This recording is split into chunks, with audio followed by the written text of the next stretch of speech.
required by the state? I don't know if it is.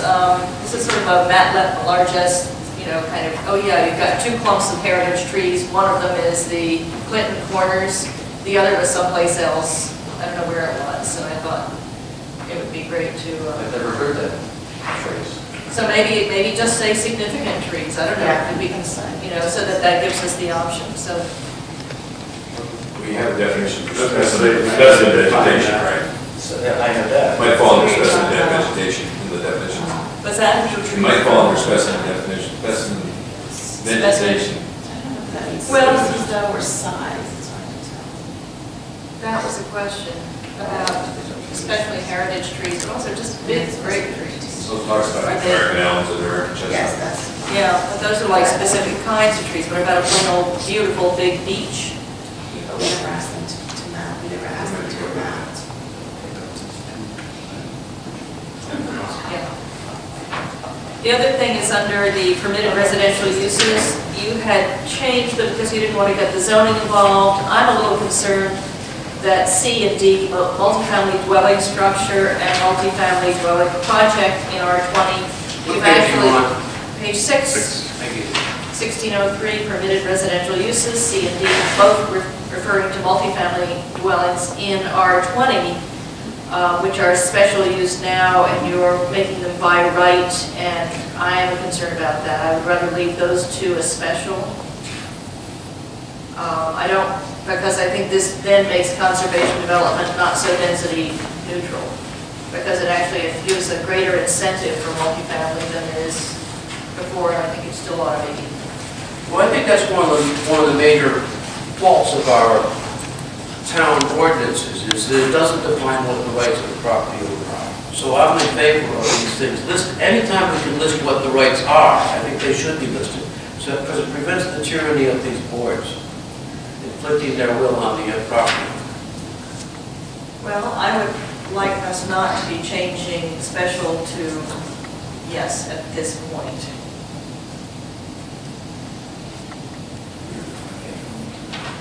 It's under page 6. What? Multifamily. We're approaching the midnight hour. Could I, Can I? I have one minor thing. If I could just, we may have other comments. Yeah. Is it the, is everybody interested in voting for an extension of 15 minutes to try to move this along? Everybody except Lisa. I would do I'm all that. for it. Make a motion. Can I have a motion? Make a motion to extend the meeting by 15 minutes. Second? Okay. All in favor? Aye. Okay. Safe to proceed. Don't get a vote, huh? Just let Nancy finish, Mike. Okay, the multifamily thing on table 2 we already talked about. Going to table 1. Just a little detail, and I could go either way on this, but the single-family dwelling R20 zoning district where you've got the minimum lot size of 7,500. I'm wondering if we could just take R8 dimensions and use the R8 dimensions across the board there. We're going for 8,000 rather than 7,500.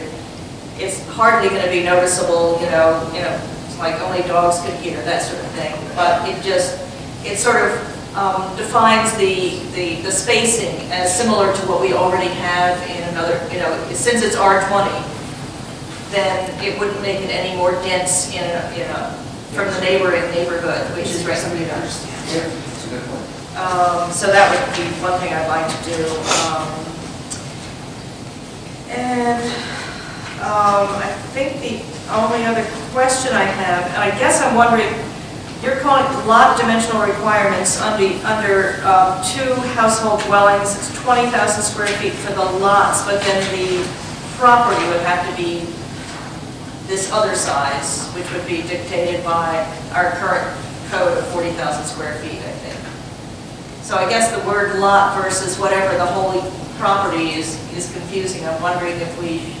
The individual lot is not the subdivision tract of land. Right, that's what I'm wondering. It's the lot that gets it's what results from the subdivision, the individual lots. Right, I guess what I'm wondering is, do we need a second word here? Where? I mean, a different word rather than lot. We call, you know, if you have 40,000 square feet in R20, you can use conservation development for a duplex and create individual lots within the 40,000 square feet, but the 40,000 square feet is no longer a lot, it's a tract. Or, since that was originally the lot, should these smaller units be called, I mean, I don't know, I don't care, but it's a little confusing. But a two-family lot, a lot for a duplex, is one lot with 2 units on it.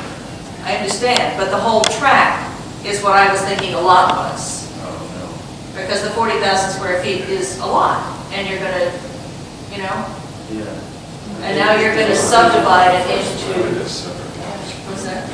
That's defined in the ordinance And already. then the open space is a third lot, or whatever it is.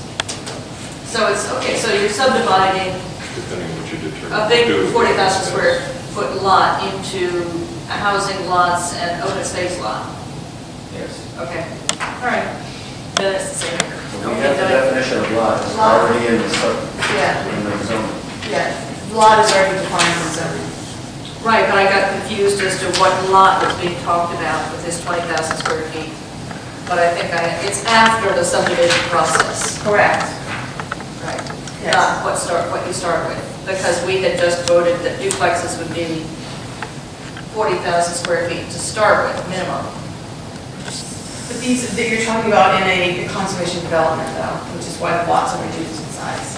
What I'll do is I'll But you change still have to have 40,000 to start with, wouldn't you? You're not changing If that. you're doing conventional, it's No, I 40,000. mean, if you're doing, Right, if you walk in the door, you have to have 40,000 Right. square feet to start with, and the reduction is 50% for Right. the open space. yeah, so you have a 40,000 square foot lot, that you then put the duplex on 20,000 square foot and leave 20,000 as Right. open space. Yes. Yeah, Okay. thank you, that's it. Fine. There are numerous references throughout this section and other sections that refer to natural features such as woodlands,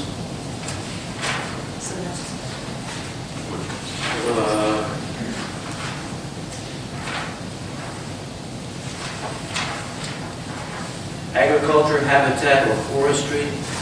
For example, on page 8, paragraph C, if the use is limited to agriculture, habitat, or forestry, and then further down, for the preservation and management of the agriculture, habitat, or forest resources. And then on page 9, it talks about open space, regardless of whether it is conveyed to the town, shall be protected against further development and unauthorized alteration in perpetuity by appropriate deed restrictions. And then the closing paragraph that it gives deed restriction language. What is this forestry and what is habitat? Are these defined in any of our ordinances? In other words, my basic problem with this, the whole thrust of what's going on in Jamestown, is that all the vistas and the historical habitat of Jamestown was a meadow. And all this language seems to negate the preservation of meadows. Is that our intent?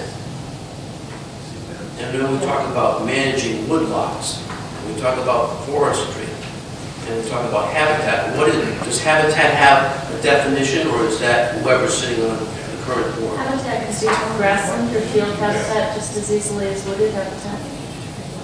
So we should define habitat yourself. Yeah, I want something that It doesn't exclude recognizes in all of our documents that meadows are part of Jamestown's habitat, and they should be preserved also. Are you getting that, Tony?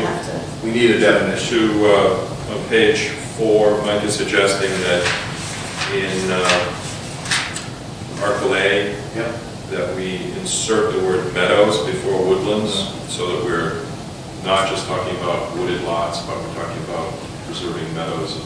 So